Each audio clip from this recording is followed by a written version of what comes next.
2 3 4 5 okay very good. എത്ര ഐസ്ക്രീമാണ് കഴിച്ചു? ഒന്നാമത് രണ്ടര കഴിച്ച് ആഗ്രഹം ഉണ്ടല്ലേ? കുറച്ച് കിട്ടൂല തോന്നി. ആ ഓക്കെ. അപ്പൊ നേരത്തെ നമ്മൾ പറഞ്ഞ ഒരു മാംഗോസ് ഫസ്റ്റത്തെ ഹാപ്പിനെസ് കൊണ്ടുവരാട്ടെ. അപ്പൊ ആ ഒരു ഇമോഷൻസ് മുഖത്ത് വരണം. Ready? Here are the mangoes. There are the mangoes. Jump and pluck them. Jump and pluck them. Mangoes are sweet.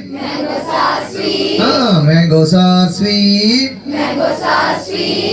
Eat them happily.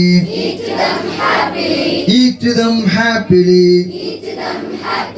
ഇപ്പൊ നിങ്ങൾ